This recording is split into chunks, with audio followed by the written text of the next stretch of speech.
The dust of Clearwater tasted of grit and failed dreams. It settled on everything: the sweat-stained hats of tired men, the sagging porches of the false-fronted buildings, and the spirit of Nora Nichols as she slipped from the general store, a small sack of flour clutched in her hands. The sun beat down on the cracked earth, and the air shimmered over sand that glowed like embers. 15 miles of this unforgiving Wyoming territory separated her from the ranch, her prison. But here in town, for a few precious hours, she could almost breathe. She was tying the sack to her saddle when the first gunshot cracked through the drowsy afternoon quiet. It wasn't the drunken pop of a saloon dispute. It was sharp, deliberate. A woman screamed. Nora froze her hand on her mare's neck. Another shot followed, shattering the window of the first Clearwater bank across the street. People scattered like quail, diving for cover behind water troughs and wagons. Nora reacted on instinct, pulling her horse into the narrow alley between the mercantile and the assayer's office, her heart a frantic drum against her ribs. Peeking around the coarse barnwood of the alley's edge, she saw them. 3 riders, their faces obscured by grimy bandanas. One stood guard with a rifle, while the other 2 stormed the bank. A cold dread, familiar and suffocating, seized her as she recognized the broad-shouldered silhouette of the man leading the charge. The way he moved with a predator's coiled efficiency was unmistakable. It was her father, Samuel Nichols. The world seemed to tilt. Her father was a rancher, a hard, cold man since her mother's death, yes, but a bank robber. The thought was so absurd it stole the air from her lungs. Yet there he was, the same imposing figure who ruled her life with an iron fist, now a public menace, a criminal. Time stretched, each second a lifetime. The sounds from inside the bank were muffled, a man's terrified pleading, the heavy thud of something being overturned. Nora pressed herself deeper into the shadows, praying for invisibility. If he saw her, if he knew she was here. The thought was too terrible to complete. He would not tolerate a witness, not even his own daughter. Finally, her father and his man emerged, their saddlebags conspicuously flat. They hadn't taken the money. A wave of confusion washed over Nora's fear. What kind of bank robber ignored stacks of cash? Samuel barked an order, and the man beside him dragged the bank manager, Mr. Abernathy, out onto the porch. "The box, Abernathy." Now Samuel's voice was a low growl, devoid of emotion, yet it carried across the street with terrifying clarity. I don't know what you're talking about," the balding manager stammered, his face ashen. Samuel didn't waste words. He drew his pistol and fired a shot into the dirt inches from Abernathy's feet. The manager yelped, stumbling backward. "Box 113. The key." Trembling, Abernathy fumbled inside his coat and produced a small brass key. Samuel snatched it and shoved the manager back inside. Nora held her breath. Gunsmoke filled the air. She could smell the acrid tang of it mixed with dust and the stale whiskey drifting from the saloon. A few moments later, Samuel reappeared. In his gloved hand, he held not gold, not bundles of currency, but a small silver locket on a delicate chain. Nora's blood ran cold. She knew that locket. It had belonged to Eleanor Vance, the town doctor's wife, who had passed from consumption the previous winter. Mrs. Vance had been one of her mother's dearest friends, a kind woman who always smelled of lavender and brought Nora peppermint sticks. Nora remembered her mother admiring that very locket, its surface etched with tiny, intricate roses. Why? Why would her father risk a hanging for an old piece of jewelry? It made no sense. He ignored the wealth of the entire town to steal a single personal memento. As he pocketed the locket and swung into his saddle, his cold, calculating purpose was more terrifying than simple greed could ever be. This was something else entirely. Something dark and obsessive. As the three riders spurred their horses and thundered out of town, a lone figure stepped from the sheriff's office, firing a pistol after them. It was a futile gesture. They were already gone, swallowed by the shimmering heat haze. The town slowly came back to life, people emerging from their hiding places, their voices a rising murmur of shock and outrage. Nora remained frozen in the alley, the sack of flour feeling like a stone in her hands. She had just witnessed a crime that exposed a side of her father she never knew existed, a man driven by a motive so mysterious it chilled her to the bone. Her prison had just become infinitely more dangerous. The 15-mile ride back to the Nichols Ranch was a journey through a landscape of fear. Every shadow seemed to hold a threat. Every gust of wind sounded like a pursuing horse. The sprawling vistas of sagebrush and distant mesas, which had once offered a sense of freedom, now felt like an isolating trap. The ranch itself sat hunkered down in a shallow valley, its weathered buildings looking more like a stockade than a home. Nora stabled her mare, her movements furtive and silent. She expected to find her father waiting, his eyes narrowed with suspicion. But the house was quiet. An unnerving stillness hung in the air, thick with unspoken words and bitter memories.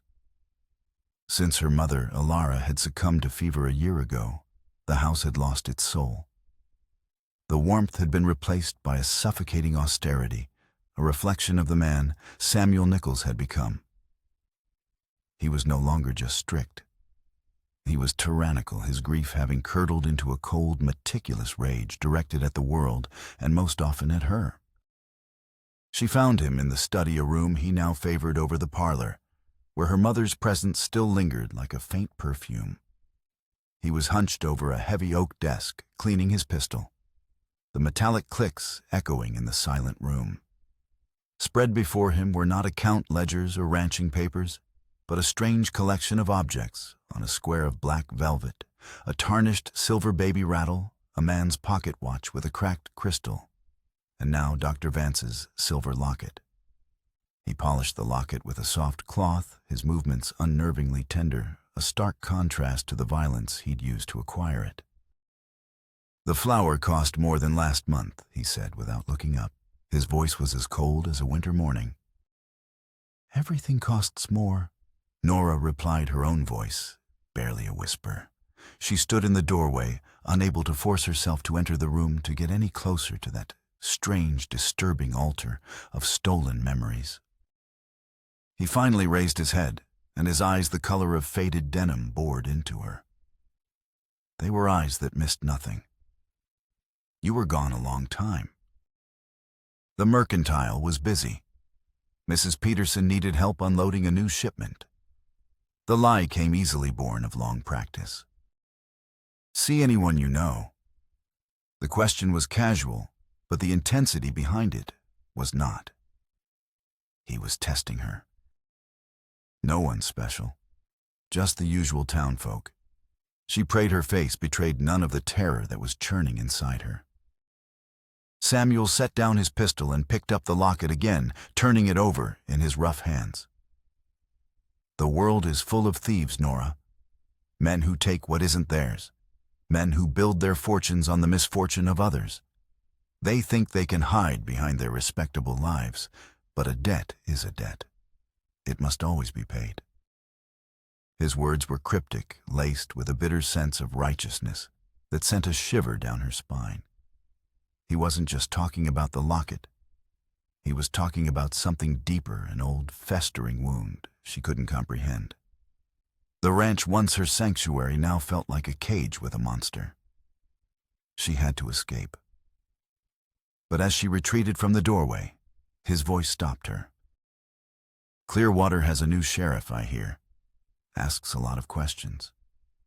He still hadn't looked at her, but she felt his gaze on her back like a physical weight. "Best to keep your business in town brief. Idle talk leads to trouble." It was a warning, a clear and definite threat. He suspected she might know something. That night's sleep offered no refuge. Her dreams were a chaotic swirl of gun smoke, her mother's disappointed face, and the cold gleam of the silver locket. 2 days later, a rider approached the ranch. He was not one of her father's grim associates, but a stranger, tall in the saddle, riding a powerful black stallion.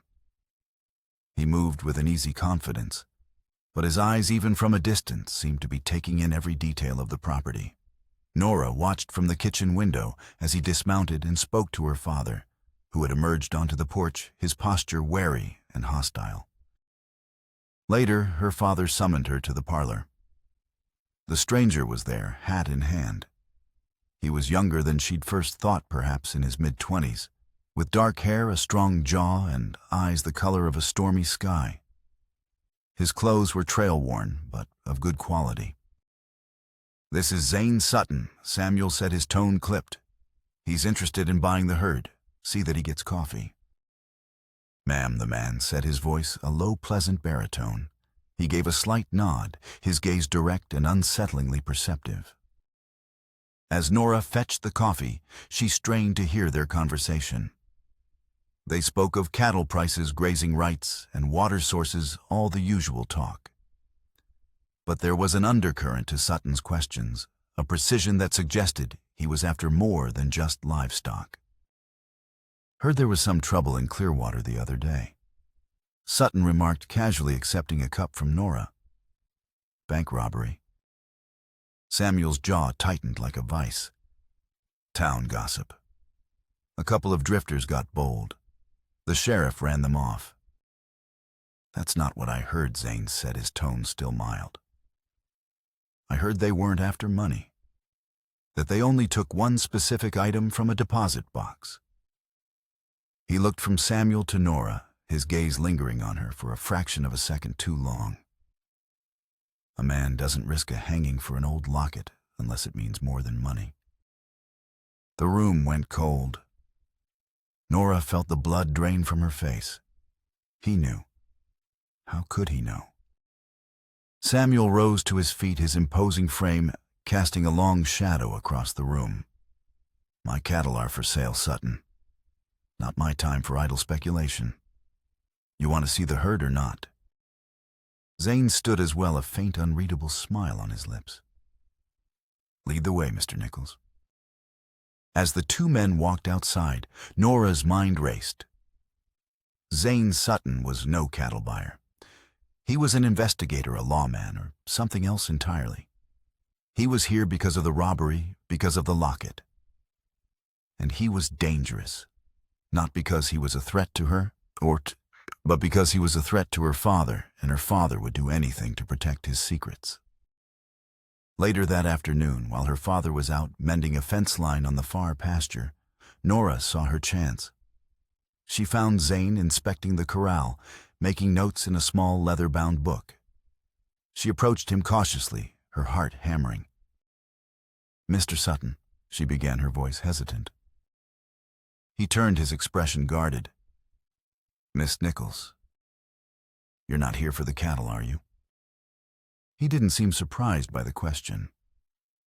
He simply closed his book and met her gaze. "What makes you say that?" "The locket. You knew what they stole." She took a deep breath. "You need to leave. My father, he's a dangerous man. If he thinks you're here to investigate him, he'll—" She couldn't finish the sentence. Zane's expression softened with something that looked like concern. "I appreciate the warning, Miss Nichols, but I can handle myself." He paused, then took a small folded photograph from his breast pocket. He unfolded it and held it out to her. It was old and creased, showing two younger men standing proudly side by side, their arms slung around each other's shoulders. One was a much younger, smiling Samuel Nichols. The other man was a stranger, but he had Zane's eyes. "My father, Elias Sutton," Zane said quietly. "And yours?" "They were partners once. Best friends, I'm told. Before it all went wrong." The revelation struck Nora dumb. Her father had never spoken of a partner, never mentioned a friend named Elias Sutton. It was another secret, another piece of a past he had buried. What happened?" she stammered. "That's what I'm here to find out," Zane said, his voice grim. The robbery in Clearwater wasn't the first. There have been others all over this territory for the past year. Small things: stolen a pocket watch, a baby, rattle a locket. Seemingly random, but they're not. Every victim was connected to an old venture my father and yours started. The Sutton Nichols silver mine. Before Nora could process this new, staggering piece of information, a shadow fell over them. Samuel stood at the corner of the barn, his face a thunderous mask of rage. He had seen them talking, seen the photograph. "Get in the house, Nora," he commanded, his voice shaking with fury. Nora didn't move. For the first time, a spark of defiance flickered within her. No. The slap was so sudden and sharp it sent her stumbling backward, her cheeks stinging. "I said get in the house," he roared. Zane stepped between them, his hand resting near the pistol at his hip. "There's no need for that, Nichols. This is my ranch, my daughter." "It's no concern of yours," Samuel snarled. He grabbed Nora's arm, his fingers digging into her flesh like talons, and dragged her toward the house. "You'll stay put until I figure out what to do with you."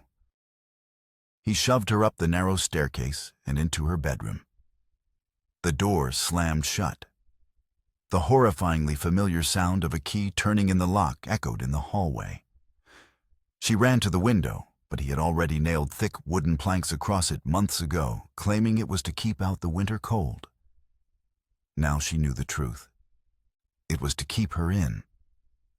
She was trapped, a prisoner once again, but this time was different. This time there was a man downstairs who knew some of the truth, a man whose own past was inexplicably tied to hers. And she knew with a certainty that chilled her to the core that her father's plans for Zane Sutton did not involve selling him any cattle. For hours, Nora paced the confines of her room like a caged animal. The sun dipped below the horizon, painting the slats of wood across her window in shades of orange and purple before fading to black. Downstairs she could hear the low murmur of voices, her father's sharp, angry tones, and Zane's calm, measured responses. The conversation was a battle of wills, a tense negotiation where the stakes were far higher than the price of a herd. Desperation gnawed at her. She had to warn Zane. She had to get out. She tested the door, pushing against the thick oak, but it was solid. The window was a fortress of wood and nails. Her gaze fell upon the small fireplace in the corner of her room, its chimney sharing a flue with the main hearth downstairs. It was a long shot, a desperate gamble, but it was the only one she had. Working quickly in the deepening twilight, she tore strips from the heavy quilt on her bed. She stuffed the fabric into the fireplace, then used one of the precious matches from a small box hidden beneath a loose floorboard to set it alight. The wool smoldered at first, refusing to catch, but she blew on the embers, coaxing them to life. Thick, acrid smoke began to curl up the chimney. She prayed it would drift down into the parlor below, a signal, an alarm. Then for good measure she began to pound on the locked door with her fists, screaming for help until her throat was raw. Downstairs, Zane Sutton was playing a dangerous game. He knew Samuel was lying, could feel the violence simmering just beneath the man's rigid control. He had stretched the pretense of negotiating for the cattle as far as he could. "The price is fair," Nichols Zane said, rising from his chair. "But I'll need to have my foreman look over the herd in the morning before we finalize." It was a delaying tactic. He needed to find a way to speak with Nora alone. "My price is final. Take it or leave it tonight," Samuel countered, his eyes glinting. He wanted Zane gone.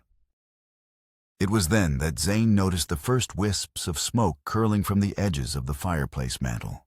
You've got a fire going on a warm evening like this, he remarked, his senses suddenly on high alert. Samuel's head snapped toward the hearth, his expression darkening with fury. No, I don't. At that exact moment, a faint cry for help, followed by the sound of frantic pounding, drifted down from the second floor. Zane's hand instinctively went to the Colt peacemaker at his hip. What's going on, Nichols? Samuel moved to block the stairs, his face a mask of cold fury. Nothing that concerns you, Sutton. My daughter, she's unwell. She gets these fits. But the desperation in the voice was undeniable. That doesn't sound like someone who's sick, Zane said, his voice dropping to a low, dangerous tone. It sounds like someone who's trapped. Samuel's hand darted toward the rifle leaning against the wall. I think you should leave Sutton. In one fluid motion, Zane drew his pistol. The setting sun glinted off the blued steel. I'm not leaving until I see the girl. For a tense, silent moment, the two men faced each other, a tableau of past sins and present danger. Then Samuel lunged for the rifle. Zane didn't hesitate. He closed the distance in 2 quick strides and brought the heavy barrel of his pistol down in a swift, decisive arc. The sound of the impact was sickeningly dull. Samuel crumpled to the floor unconscious. Help, please, I'm locked in. The cries were clearer now. Zane bounded up the stairs, taking them 2 at a time. The smoke was thicker in the upstairs hallway, the smell of burning wool sharp in the air. He followed the sound to a locked door at the end of the hall. Stand back from the door, he yelled. Hearing a scuffling sound from within, he took a step back and drove his boot into the wood just beside the lock. The old frame splintered. The door flew open. Nora stood there, framed by the smoky room, her face smudged with soot, her eyes wide with a mixture of terror and relief. She was clutching a torn strip of quilt in her hands. Are you all right? Miss Zane asked, his voice softening as he holstered his pistol. He locked me in, she stammered. He was going to kill you. Then me. Zane glanced back toward the stairs. Your father's unconscious, but not for long. We need to get you out of here. Can you ride? She nodded, her mind finally catching up to the whirlwind of events. This was it. Her one chance. Yes. But he'll come after us. He'll never stop. Let me worry about that, Zane said, his confidence a calming balm on her frayed nerves. Grab what you need, quickly. Nora snatched the small sack she had packed weeks ago in a fit of desperate hope. Zane led her downstairs past her father's inert form. A pang of something complex, not grief, but a deep, sorrowful finality twisted in her gut. Zane didn't give her time to dwell on it. Outside in the cool night air, he swiftly saddled his stallion and helped her ready her mare Maple. Within minutes, they were riding away from the ranch, the only home she had ever known, swallowed by the vast, star-filled darkness of the Wyoming night.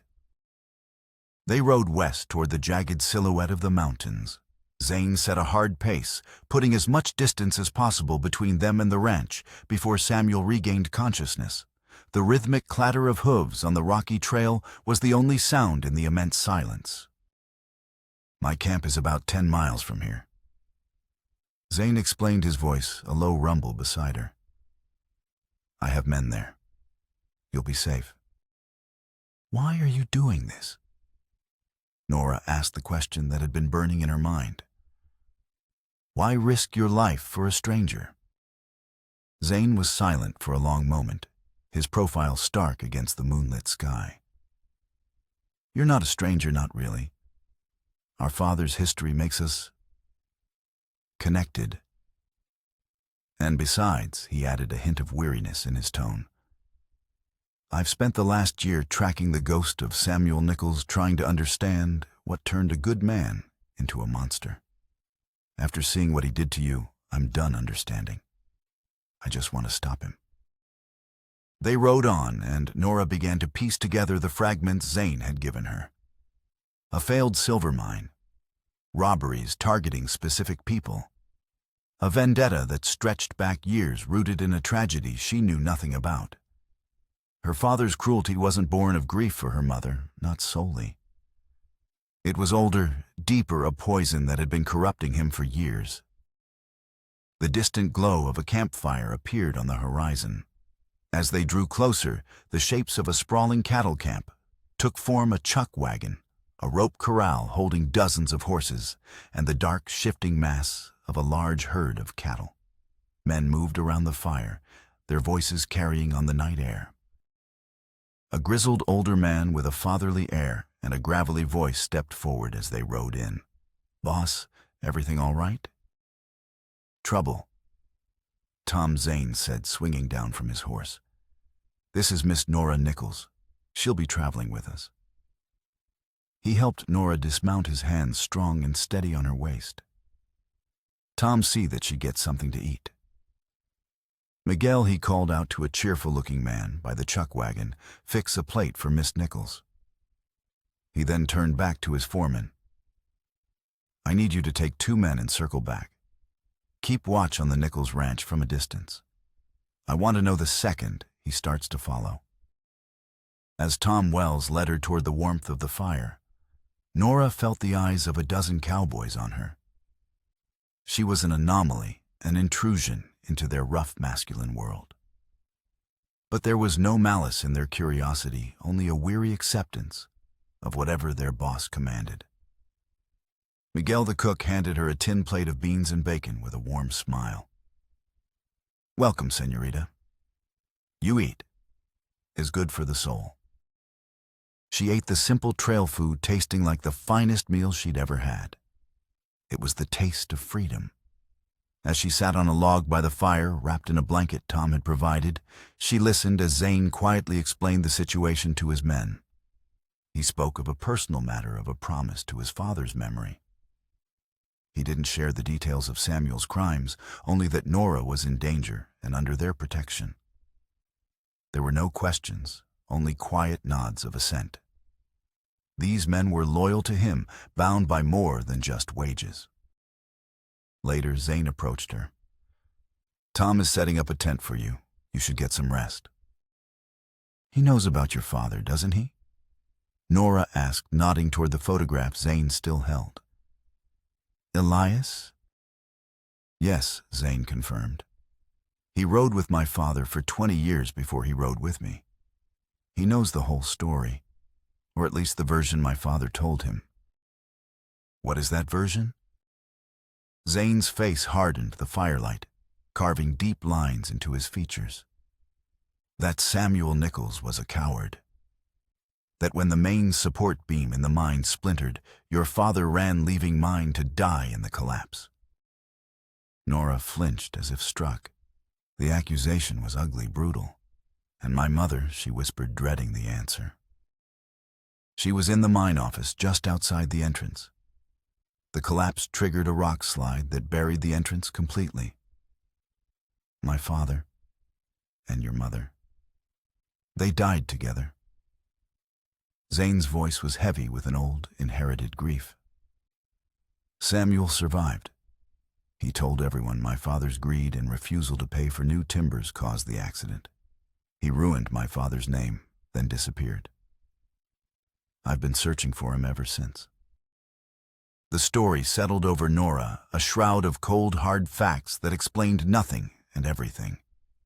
Her father wasn't just a thief. He was a man consumed by a lie he had constructed to hide his own cowardice. His robberies weren't about vengeance against his partner. They were a twisted form of reclamation, stealing personal mementos from the families who had funded the mine, as if he could reclaim his own lost honor, one trinket at a time. "He told me my mother died of a fever," she said, her voice hollow. "He's been lying to you your entire life," Zane said gently. The pursuit began 2 days later. Tom's scouts reported that Samuel and 2 men, the Keller brothers' loyal and ruthless ranch hands, had left the ranch riding hard on their trail. Zane pushed the herd north toward the rugged hill country, where the terrain would offer more cover. The easy rhythm of the cattle drive was gone, replaced by a tense, watchful urgency. Guards were doubled at night. Zane barely slept, constantly checking the perimeter, his face a grim mask of concentration. Nora found her place in this new mobile world. She helped Miguel her quiet competence, earning a nod of respect from the cook. She learned to mend tack and care for the horses. The cowboys, seeing her resilience, slowly began to accept her. Tom Wells in particular looked out for her, his gravelly voice often sharing a quiet word of encouragement. Their journey became a flight, a desperate race against the obsessive man hunting them. They followed old forgotten trails, hoping to throw him off, but Samuel was a relentless tracker.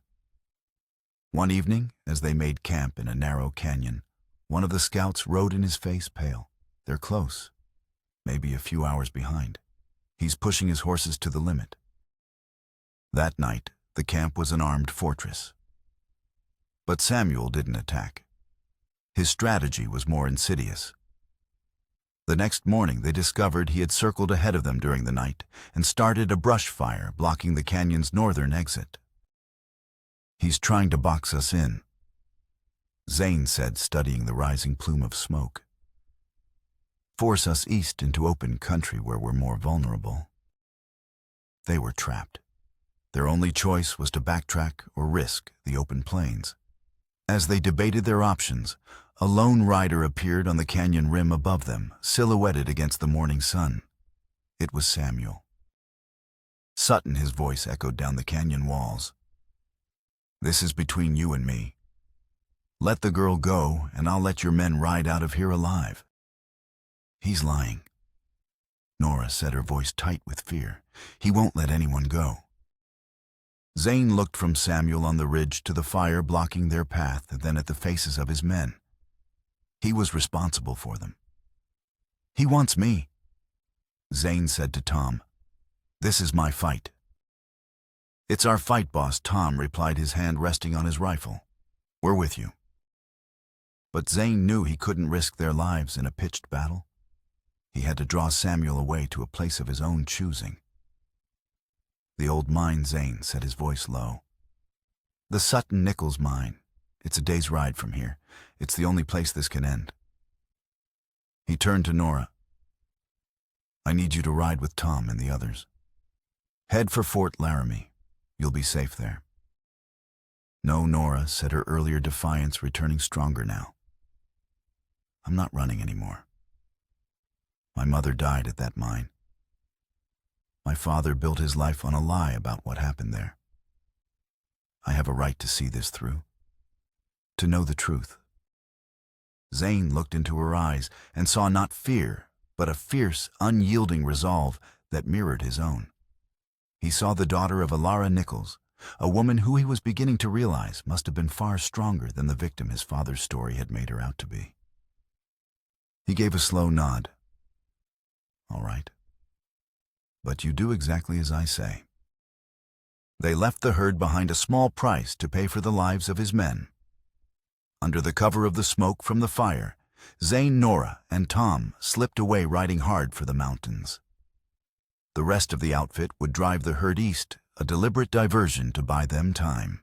They were heading for a reckoning to the place where all the lies began, the skeletal remains of the Sutton Nichols mine. The journey to the abandoned mine was a somber pilgrimage into the past.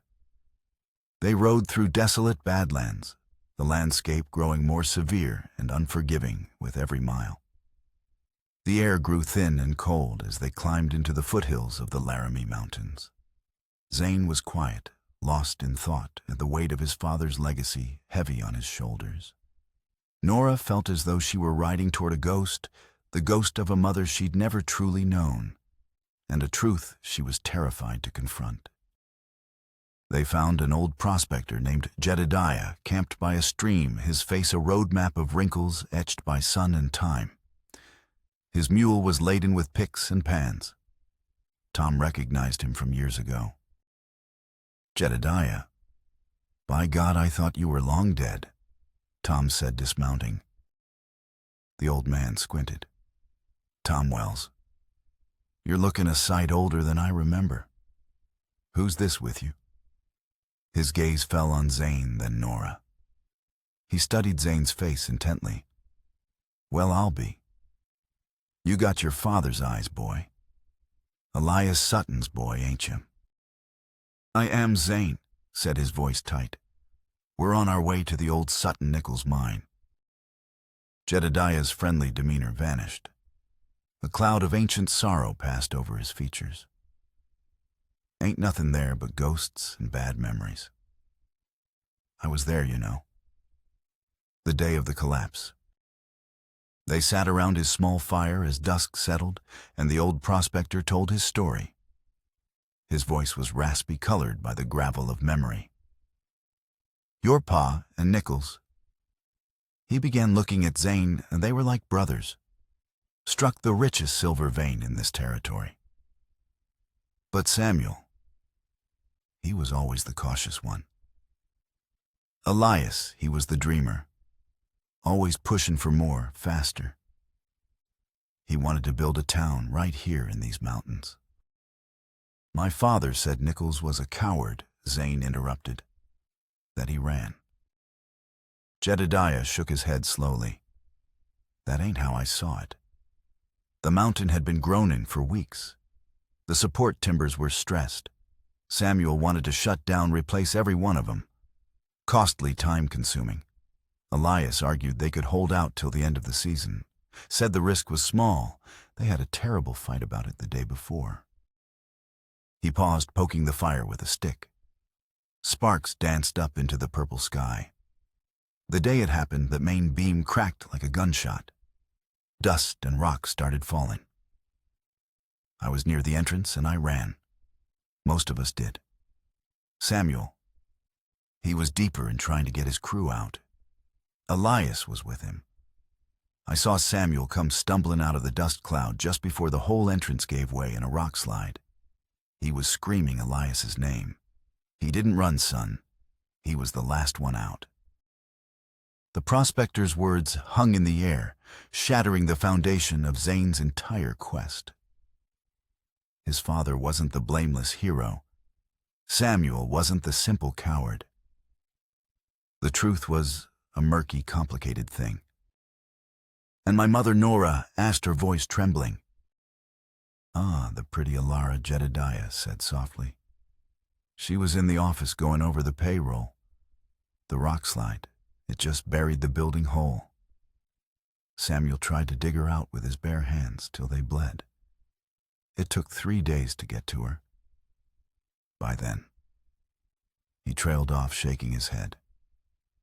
The grief broke him. He blamed Elias for pushing too hard, for not listening. He blamed the investors for not providing more funds for safety. He blamed everyone but the mountain itself. After the funeral, he just vanished. Took you with him, I suppose. The new truth was heavier than the old one. Samuel's vendetta was still built on a lie, but it was a lie born of unimaginable grief and guilt, twisted over years of lonely obsession. He wasn't reclaiming his honor. He was trying to punish a world he believed had taken everything from him. As they prepared to leave the next morning, Jedediah had one last thing to say. That Alara of yours, he said to Nora. She was a special one. She kept a diary. Saw her writing in it all the time. She always said, the truth needs a witness, Jedediah, even if it's just paper and ink. She kept it in a little metal box in the office. Doubt anyone ever found it. The words planted a seed of desperate hope in Nora's heart. Samuel knew they were coming. It was as if the mine itself, the epicenter of his pain, was drawing them all toward it. He didn't wait for them to arrive. He acted. While they were still a half-day's ride away, they saw a rider approaching. It was one of Samuel's men, one of the Keller brothers carrying a white flag. Nichols wants a trade, the man said, reining in his horse. He's got your foreman. He'll trade him for the girl. At the mine. Sundown. Zane's face was stone. He kidnapped Tom. Snatched him right off the trail last night. Nichols says you bring the girl to the mine entrance alone, or your foreman dies. Fear cold and sharp pierced Nora. This was her fault. If she hadn't insisted on coming. But Zane's hand on her arm stopped the thought. This isn't on you, Nora. This is on him. It always has been. He turned to the Keller brother. Tell Nichols we'll be there. As the rider galloped away, Zane formulated a plan. It was desperate risky, but it was all they had. The final confrontation would not be on Samuel's terms. They would arrive before sundown under the cover of the approaching storm that was darkening the western sky. The Sutton Nichols mine was a scar on the mountainside. The skeletal remains of a headframe clawed at the bruised purple sky. Decaying buildings, their roofs caved in, stood like silent tombstones. A massive field of fallen rock and scree covered the spot where the mine office and her mother's final moments had been. The wind howled through the skeletal structures, a mournful, lonely sound. As the first drops of cold rain began to fall, they saw him. Samuel standing at the gaping black maw of the mine entrance. Tom was beside him, bound, and gagged a pistol to his head. You're late. Sutton Samuel's voice was strained, manic. Bring me the girl. Let Tom go first, Nichols Zane shouted back, taking cover behind a rusted ore cart. Nora was hidden behind a pile of rotting timbers a short distance away. That's not how this works. She's the price for everything. For Elias's arrogance. For my Alara, he screamed, the wind snatching the words from his lips. The storm broke, then the rain coming down in blinding sheets. Thunder cracked overhead, shaking the very ground beneath their feet. In the chaos, Zane fired a shot not at Samuel, but at the rock face just above him. The ricochet sent chips of stone flying, forcing Samuel to duck back into the mine entrance, dragging Tom with him. Nora now, Zane yelled. It was the signal. While Zane laid down covering fire, drawing Samuel's attention, Nora scrambled across the treacherous rock field toward the flattened ruins of the mine office. Jedediah's words echoed in her mind. The truth needs a witness. She had to find that diary. The rain turned the loose rock into a slick, dangerous mire. She slipped and fell, cutting her hands on sharp stones, but she pushed on, driven by a desperate need. She found what was left of the office, a few splintered floorboards and a collapsed roof. Frantically, she began to dig through the debris, her fingers raw and bleeding. The wind and rain were a relentless assault, but she ignored them. Inside the mine, the air was cold and damp, smelling of wet earth and decay. Water dripped from the ceiling, echoing in the darkness. Zane advanced cautiously, using the shadows as cover. He found Tom shoved into a side tunnel, his bonds cut. He's deeper in, Tom whispered, rubbing his wrists. He's gone mad, boss. Ranting about the past. Get out of here, Tom. Get to safety, Zane ordered. He pressed on his pistol, raised the thunder outside, masking his footsteps. He found Samuel in a large cavern lit by a single flickering lantern. He was standing before a rotted support beam, the one Jedediah had spoken of, running his hand over it, as if caressing a tombstone. She's not here, Sutton Samuel said without turning around. Did you really think I'd let you have her? It's over, Samuel. Jedediah told us what really happened. You didn't run. Elias was the one who pushed his luck. Samuel spun around his face, a contorted mask of pain and rage. He killed her. His greed killed her. He wouldn't listen. It was an accident, Zane countered, his voice steady. A tragedy. You've spent 17 years blaming him to avoid blaming yourself for surviving. These robberies, this vengeance, it's all been a lie. It's justice, Samuel shrieked, raising his pistol. At that exact moment, a cry came from the mine entrance. Father! Nora stood there drenched and mud-streaked, clutching a small rusted metal box to her chest. Her presence shocked them both into stillness. "I found it," she said, her voice trembling but clear. She opened the box. Inside, wrapped in oilcloth, was a small leather-bound diary. I found her words. The truth. She opened the diary. To the last page, the entry dated the day of the collapse. Her voice rang out in the cavern, clear and strong against the raging storm. "A terrible argument with Elias today. He wants to push on, but Samuel is right. The mountain is not safe. I have convinced Elias. He agreed this morning. We will shut down tomorrow and begin replacing the timbers. He said my love for Samuel and my belief in his wisdom had swayed him. He joked that our families would be bound together for generations. He even brought a gift for when the mine reopens, a letter for me to give to Samuel, full of hope for our shared future." Her voice broke on a sob. She looked at her father, her eyes pleading. It wasn't his fault. He listened. He was going to shut it down. It was just too late. The world Samuel Nichols had built for 17 years shattered around him. His righteous fury, his justification, his entire identity as a wronged man, it all crumbled to dust. He was left with nothing but the raw, unbearable grief he had tried so hard to bury under layers of hatred. His face crumpled, the rage replaced by a hollow, devastating emptiness. "No," he whispered. It was the sound of a soul breaking. A deep, groaning sound echoed through the cavern, louder than the thunder. The main support beam, the one he had been touching, splintered under the strain of the years and the vibration of the storm. Dust and small rocks began to fall from the ceiling. "The mine's coming down!" Zane yelled, grabbing Nora's arm. "We have to go." Samuel didn't move. He simply stood there, looking at the collapsing ceiling as if welcoming it. He looked at Nora one last time, his eyes filled not with madness, but with a profound, heartbreaking sorrow. "Alara," he breathed. Zane and Nora scrambled for the entrance as the world dissolved into a deafening roar behind them.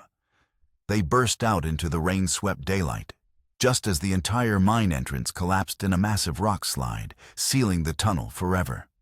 Samuel Nichols was gone. Buried with the ghosts, he could no longer outrun a poetic and tragic end to his long obsession. In the aftermath, the storm subsided, leaving the world washed clean. Nora and Zane stood in the mud and rubble, the silence between them profound. They were no longer just a rescued woman and her savior. They were two souls bound by a shared tragic history, the last remnants of the Sutton-Nichols partnership. They returned to Clearwater, not as fugitives, but as survivors carrying a heavy truth. Tom Wells, his loyalty unshakable, had met them on the trail, and his testimony, along with Zane's, cleared them of any wrongdoing. The story of Samuel's vendetta and his final tragic end became a somber local legend. The stolen items, the locket, the watch, the rattle, were found in Samuel's saddlebags. Instead of keeping the small fortune their fathers had amassed and Samuel had hidden away, Nora and Zane made a different choice. They used the money to establish a fund for the families Samuel had terrorized, turning his legacy of vengeance into one of restoration. They returned each stolen memento personally, telling the story of the tragedy that had fueled the crimes, offering not excuses, but understanding. Their last act of closure was a journey back to the mine. The mountain was quiet now, peaceful. In the field of rock where the mine office once stood, they erected a single simple stone grave marker. With a chisel, Tom had brought Zane carefully carved the inscription, "Alara Nichols and Elias Sutton, partners in life, united in memory." Nora took out the silver locket. She polished it one last time and hung it on the corner of the cool stone. It was an act of forgiveness, a final closing of the circle of hatred that had consumed her father. As they prepared to leave, Nora opened her mother's diary one last time. Tucked into a small pocket on the inside cover was a sealed envelope she had overlooked in the chaos of the mine. It was addressed simply to Samuel. With trembling fingers, she opened it. It was not a letter from her mother, but the one Elias had given her to pass on. "My friend," it read, "Ilara has shown me the error of my ways. Your caution is born of wisdom, and my ambition nearly blinded me. She is a treasure, Samuel. Guard her well. I look forward to a future where our children play together on the slopes of this mountain, and the names Sutton and Nichols are spoken as one. Our partnership will be our legacy. Your brother Elias." Tears streamed down Nora's face as she read the words aloud to Zane. It was the final piece of the truth, a testament to a friendship that could have been a future that was stolen by a cruel twist of fate. Zane wrapped his arms around her, holding her close as she wept for the parents they'd lost, for the fathers they now understood, and for the hope contained in that final bittersweet letter. They left the mountain behind, descending into the valley below, where a new life awaited them. The shadows of the past were long, but they no longer walked in them. They walked in the light together, choosing to build a future based not on the ghosts of the Sutton-Nichols mine, but on the enduring strength of the Sutton-Nichols legacy, friendship, forgiveness, and hope.